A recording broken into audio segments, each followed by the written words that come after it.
Quiero dar la bienvenida a Maco Castillo de Grupo Ceiba y también a Emanuel Rivera, quien es analista en seguridad, quienes nos van a ayudar a discernir qué es lo que está sucediendo en el país durante los últimos días. La semana pasada terminó con una serie de cuerpos desmembrados y cabezas dejadas, bueno, una cabeza frente a la municipalidad de Misco y pues el resto del cuerpo en las cercanías del lugar. Ahora tenemos durante el fin de semana este atentado contra un bus que cobra una vida y deja a otros tantos en situación de gravedad en este momento en el Hospital Roosevelt. Y hoy nos encontramos con este otro acto de violencia a una venta de comida, pero ya uno lo que puede percatarse es que al parecer los móviles están cambiando, pero son muchos hechos en un momento muy corto, en pocos días realmente. Algo que ha sido calificado como terrorismo. ¿Cuál es su impresión sobre esta situación? Vamos a empezar por Emanuel Rivera. Muchas gracias, muy amable, muchas gracias por la oportunidad. Saludos a la audiencia.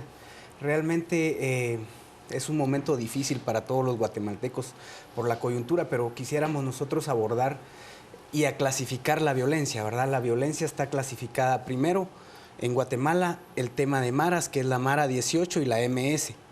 De ahí la delincuencia común y la delincuencia organizada, digamos, ese es el nivel de la violencia del país. En función a esa clasificación creo que es importante hacer un análisis de la coyuntura, ¿verdad? Aquí creo que existe una relación o una simbiosis del tema de maras con la delincuencia organizada. ¿Qué es la delincuencia organizada? La delincuencia organizada es un grupo de personas que se organiza tipo empresa, por decirlo así, ¿verdad? Por llamarlo así, para tener enriquecimiento ilícito a través de hechos delictivos, ¿verdad? Y de expresiones del crimen organizado. En función a esto, este es un grupo, no un grupo de personas como la delincuencia común, ¿verdad? Que es el robo así aislado a comercios, de un celular, de una bolsa, etcétera, sino que es ya una delincuencia organizada, ¿verdad? En el cual tras esta delincuencia organizada, digamos, una estructura criminal tiene tres niveles: el nivel gerencial, el nivel de coordinación y el nivel de operativos. Este es un grupo de individuos muy disciplinados que están, digamos, convencidos de cuál es la actividad que desarrollan y sobre todo saben que esto les va a traer ganancias jugosas, ¿verdad? Es por eso que la delincuencia organizada ha hecho una relación muy estrecha con algún tema de maras, ¿verdad? En el caso, por ejemplo, que vamos a platicar de Misco, ese caso es muy interesante porque no es de ahora, ¿verdad? No es de ahora que aparecen cabezas, sino que esto ya lo hemos experimentado. Ya lo hemos experimentado. Ocasiones. Digamos, si uno evalúa el modus operandi de estos grupos, puede uno establecer primero que secuestran a la víctima, es decir, se la llevan, la torturan, le cortan la cabeza y en un punto estratégico la ubican, realizan un mensaje y luego pues ya sale a la opinión pública, ¿verdad? Es decir, cuando uno evalúa el tipo de mensaje, cuando hablan platónico o ese tipo de expresiones un tanto de otro nivel de conocimiento, ¿verdad? No es un conocimiento vago, no es un conocimiento común. Para alguien que tiene poca educación, digamos. Así es, sino que es un conocimiento superior, ¿verdad? De nivel superior. Entonces eso quiere decir que hay un grupo organizado que está detrás de eso evaluando como que fuera una guerra, ¿verdad? O un cuarto de guerra, viendo el mapa dónde se puede atacar, ¿verdad? ¿Con qué objetivo? Primero, para crear un ambiente de zozobra, para crear un ambiente de incertidumbre, de intimidación a la población, a las fuerzas de seguridad. Y motivar al rompimiento, por llamarlo de alguna manera, del orden preestablecido. Eso cabe dentro de la definición justamente de lo que es terrorismo, Maco. Claro. Es decir, que las pandillas generalmente no actúan de manera independiente, sino que ahí confluyen una serie de intereses, a decir de Emanuel Rivera, en los cuales, por ejemplo, ayer incluso, si uno leía los comentarios a las distintas notas que fueron publicadas en las versiones electrónicas de los medios, se decía también la hipótesis de que había militares involucrados y también otra hipótesis que habían grupos que cogobernaban el país y que estarían interesados en causar esta zozobra. Sobre todo el hecho de haber hecho la alusión a militares era porque las bombas, en este caso la bomba del día de ayer, es un artefacto que no se construye fácilmente, ni tú podrías hacerlo siguiendo un tutorial de YouTube, por ejemplo. ¿Qué opinas? Yo creo que hay muchos factores que están influyendo en este repunte de la violencia en estos primeros días de gobierno. Y yo creo que uno tiene que hacer un análisis bastante, digamos, meticuloso y de entender cuál es el modo operandi también de estos tipos de grupos. Totalmente de acuerdo con lo que dice Manuel cuando habla sobre el tema de crimen organizado. Yo creo que hay que darle ese nombre, es un crimen organizado, no es un crimen casual, no es un crimen pasional. Y dentro de ese crimen organizado, las pandillas de una u otra manera son parte, digamos, de toda una herramienta de funcionalidad, de grupos operativos o de grupos que de una u otra manera, al igual como hay sicarios, como hay gente que observa y pasa mensajes, al igual como hay gente que amenaza y que asesina o que hace este tipo de violencia, son grupos operativos que están coordinados desde otras esferas de intereses, desde siempre hay grupos. autores intelectuales. Sí, claro, y cuando tú revisas, y como yo digo, este es un tema que se repite, parece que es un ciclo de violencia que se repite hasta que digamos, hipotéticamente las aguas empiezan otra vez como a normalizarse. Yo siempre he pensado que todo este tema de la violencia no hay zonas negras ni zonas blancas, hay zonas grises. Y esas zonas grises son las más peligrosas porque tú no sabes dónde termina un punto y dónde empieza otro, dónde es tan verdad que hay militares implicados, como tan verdad que hay pandillas implicadas, como tan verdad que hayan grupos mucho más estructurados que están pensando. O incluso funcionarios. O funcionarios. O sea, lo que tú empiezas a darte cuenta es que aquí no es una cuestión casuística, para empezar. Creo que sí es una llamada de atención al gobierno, y con todo respeto, a que tiene que lanzar realmente una política clara y definida sobre cuál va a ser su respuesta y su acción en relación al tema de gobernabilidad y cuál va a ser el trabajo que se va a hacer en diferentes temas. Yo creo que tienen que empezar a funcionar todas las estructuras del Ministerio de Gobernación, desde la estructura de acción comunitaria, el tema de prevención, a diferentes niveles, hasta los temas de reacción, porque es necesario, va a haber necesidad. Ahora, eso partiendo de la premisa que tenemos un Ministerio de Gobernación total y absolutamente depurado, que los funcionarios que están trabajando ahí realmente son funcionarios que están trabajando en función del Estado y los intereses de los ciudadanos y no al revés. Sin embargo, todavía hay muchas dudas de que dentro del propio Ministerio de Gobernación pues yacen esas estructuras a las cuales Emanuel Rivera hacía referencia. ¿Qué opina usted sobre todo también me llama la atención un tiempo muy corto en el cual estamos viendo la sucesión de estos hechos? Algo que también hay que considerar, que no es casual, que como bien decía Maco Castillo, esto pareciera que es cíclico. De pronto se presenta, hace 4 años tuvimos una situación similar, luego como que ya prácticamente no se vuelve a saber nada, ni siquiera el producto de las investigaciones, y ahora nos encontramos otra vez en una situación parecida. Es importante hacer el análisis profundo, ¿verdad? Nosotros estamos convencidos de que cuando se está al frente de una investigación hay una primicia fundamental que todo investigador debe hacerse, ¿verdad? Si quieres saber quién lo ejecutó, quién lo asesinó, dime quién se benefició, ¿verdad? En función a eso, o sea, es decir, quién realmente se beneficia con este tipo de hechos, ¿verdad? Primero es la zona occidente de la capital, ¿verdad? En Misco, donde está, seguramente si no hubiese pasado lo del bombazo, no hubiese pasado lo de zona 6 ahora, estuviéramos platicando exclusivamente solo del área de Misco, ¿verdad? Pero yo siento que para poder desviar la atención, para poder desviar la investigación, ocurre al otro extremo en la ciudad, ¿verdad? Es decir, ese tipo de análisis son los que los investigadores deben de hacerse, ¿verdad? ¿Por qué?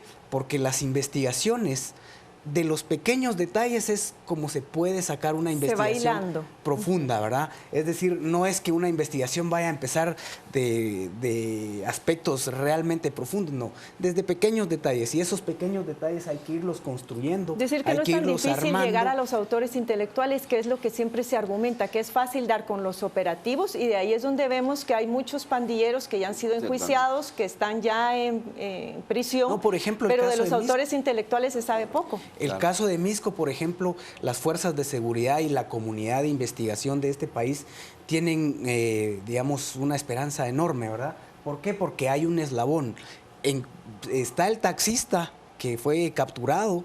Ese taxista definitivamente hay que hacerle una investigación profunda, ¿verdad? Desde que nació hasta hasta estos días, ¿verdad? ¿Con qué objetivo? Con el objetivo de hacer un perfil criminológico, un perfil victimológico, un perfil criminalístico de este sujeto y además todo su entorno social, su entorno económico, es decir, un análisis profundo de este personaje. ¿Para qué? Para poder llegar a los autores del nivel de coordinación e inclusive llegar a los niveles de gerencia de una estructura criminal. Voy a irme a redes sociales antes de pasar con Mako Castillo, porque se le preguntó a nuestros seguidores cómo es que ellos creen que operan estas pandillas, y ya está listo Pietro para dar lectura a los comentarios. Adelante, Pietro. Hoy fue bastante la participación en redes sociales, Carmen, al preguntarle a la gente cómo creen ellos que operan. Y estos son parte de los comentarios. Boris nos dijo: operan con impunidad y lamentablemente mejor organizadas que las propias autoridades. Luego también Osher nos dijo: ahora son terroristas y quieren fundar miedo, pero aquí debe ser lo contrario. Deberán sacar lo mejor de las personas para eliminarlas. Lo único que se necesita es una policía honrada y honesta para que las personas sean proactivas en la búsqueda de estos animales. Luego también Ángel nos comentó: esto ya no es vandalismo, esto es terrorismo. Es una prueba de lo que quieren hacer en el departamento de Guatemala, y también apoya a la pena de muerte. Luego Ramírez nos dice: creo que no es el tema, pero se puede comparar con la guerrilla. Lo están haciendo de la misma manera, matando para conseguir dinero que les sirve para reclutar mejores compras de armas y drogas, como erradicarlas, ejecuciones masivas, pero el temor de las autoridades es en un futuro los condenen a 200 años. También otro comentario es el de Ilma, que nos dijo: ya basta, esto se llama terrorismo, penas drásticas. A los que estos tienen condenas, mándenlos a cortar piedra. Por su parte también Juan nos comentó: atrapen a estas bestias que causaron el estallido de la camioneta y quienes venden granadas de fragmentación, armas y municiones. Estas son las opiniones que nos han llegado al momento. Carmen, regresamos con ustedes. Gracias, Pietro. Y pues bien, vemos aquí también muchas de las reacciones de las personas en cuanto a que hay mucha desesperanza, mucha frustración de que las autoridades realmente no se producen esos procesos de investigación que llegan a los autores intelectuales, y cuando finalmente se castiga o se lleva a prisión a los pandilleros, también de pronto vemos que hay un maltratamiento porque ponen a miembros de pandillas rivales en los mismos centros de detención. No se sabe si esto es por pura ineptitud, Mako, o si es de manera intencional, totalmente deliberada. Mira, yo siempre he dicho que hay varios factores en este tema, y uno es que hay que volver a la génesis del problema. Yo creo que nosotros los guatemaltecos no tenemos que perder la memoria. Y pareciera que cada cierto tiempo se nos van olvidando los fenómenos y las situaciones que se dan. Al inicio del gobierno pasado pasó cosas similares a estas. Y volvemos hoy, después en un inicio de gobierno, otra vez a encontrarnos con esta misma, digamos, situación o mecanismos de operación. Lo dramático es que lamentablemente los guatemaltecos somos muy hepáticos cuando damos nuestras respuestas y nuestros análisis. Yo, respetando mucho a las personas que escriben, volvemos a caer en un tema que no es el fondo de todo este problema. Si hoy se decretara que la silla eléctrica o lo que fuera es la solución en este problema del país, yo te aseguro que mañana estaríamos diciendo que no es así. ¿Por qué? Porque la solución a nuestro problema no va a devenir de una lógica de eliminación, porque entonces estaríamos nosotros actuando de la misma manera como actúa el perpetuador de toda esta delincuencia. Lo que sí es cierto es que el país necesita de que el Estado, que es su responsabilidad, el gobierno, que es su responsabilidad, dé las directrices necesarias para cuál va a ser el mecanismo de respuesta a estos fenómenos. De lo contrario, la gente seguirá teniendo la tentación de tomar la ley por sus manos. Y eso es peligroso en un país donde tan fácilmente podemos llegar desde expresiones soezas hasta cometer un delito. Entonces yo sí creo que es importante hoy, señores del Ministerio de Gobernación, señor presidente, por favor, ¿cuál es su hoja de ruta para hacer el tratamiento a este problema de la inseguridad? No solamente la inseguridad en cuanto a la inseguridad que hoy estamos viendo, sino ante lo que nos toca por ver. Entonces, vuelvo a repetir, ¿cuál es su hoja de ruta? ¿Qué tenemos que entender los guatemaltecos sobre el mecanismo que van a utilizar ustedes para poder responder a esto? Porque no somos nosotros los que tenemos que resolver este problema. Yo sigo siendo en ese sentido muy contrario a la gente que dice que se organice la gente, que vayan. Bueno, ¿usted ha estado en un barrio violento? ¿Usted ha estado operando en una comunidad donde realmente hay presencia de pandillas y crimen organizado? ¿Cree usted que es tan sencillo ponerse delante de toda la gente y decir, miren señores, nos vamos a organizar y vamos a hacer esto? No, si es la policía la que lo tiene que hacer. Además es un arma de dos filos, como ya lo hemos visto. Claro. Ahora bien, esto ya es un problema permanente. Lo que pasa es que se recrudece por alguna razón que hay que determinar cada cierto tiempo. Pero aquí hay dos preguntas. ¿Por qué es que las autoridades no han actuado, no han generado esa estrategia? ¿Y por qué es que se recrudece en determinados momentos en el país?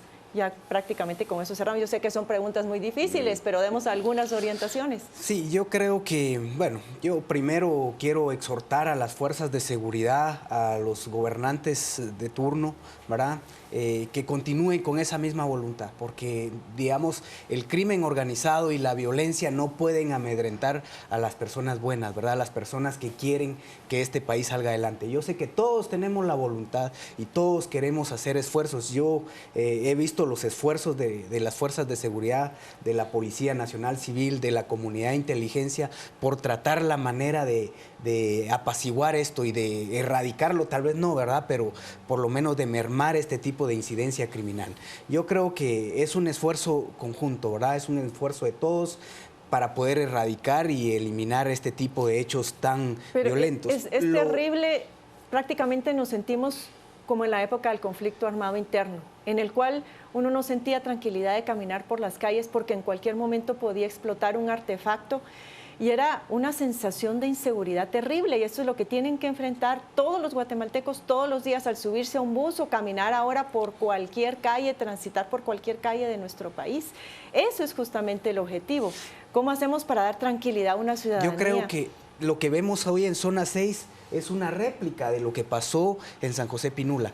¿Qué significa eso? Que en la medida que ese evento, ese hecho delictivo quede en la impunidad, van a seguir proliferando y se va a seguir expandiendo este tipo de hechos, ¿verdad? Porque, digamos, esta es una réplica, es una copia, digamos, de grupos pequeños que tratan la manera de imitar ese tipo de hechos mayor preparados, mejor organizados. Entonces, ese tipo de réplica se puede ir expandiendo a nivel departamental, ¿verdad?, a nivel Guatemala. Entonces creo que es importante que las fuerzas de seguridad, la comunidad de investigación como tal, enfoque sus esfuerzos, todas sus baterías hacia esclarecer ese hecho, pero esclarecerlo no solo al nivel de ejecución, ¿verdad?, sino que a los niveles de gerencia, ¿verdad? Es decir, quién realmente está detrás de todos estos hechos. Y hay, digamos, hay hilos importantes para poder determinar eso. Se me ha terminado el tiempo, no sé si Maco, muy brevemente quieres agregar algo más y ya cerramos. Bueno, yo diría que este no es un tema de policías y ladrones. Yo creo que esto supera la acción operativa de la policía. Y cuando yo hago mi crítica, no estoy pensando en el policía de a pie, no estoy pensando en la gente que está queriendo hacer las cosas bien. Estoy pensando es que esto tiene que funcionar como una maquinaria, como un reloj suizo, que todos están conectados e interconectados perfectamente. Y hay una cabeza que controla y que maneja todo este tipo de procesos. Y yo creo que eso es a donde tenemos que exigir. ¿Cuál es ese marco de relación? ¿Cuál es ese marco operativo que ayuda al policía de a pie a saber qué tiene que hacer, al investigador qué tiene que hacer? Porque de lo contrario estamos acéfalos. Claro. Y la sensación, y es la misma sensación que tú planteas, es una incertidumbre, una sensación de desesperanza, claro, una sensación de desasosiego ante que no ves un rostro de liderazgo en las cosas que se deben de hacer. Definitivamente. Muchas gracias, Maco Castillo, gracias a Emanuel Rivera. Y no hay duda, entonces, señoras y señores, lo que hay que fortalecer en este país es la inteligencia policial, la inteligencia civil. Vamos a ver si realmente las actuales autoridades muestran pasos determinados hacia ese fin. Vamos a irnos ahora a la mesa principal. Gracias por habernos acompañado en este segmento de entrevista.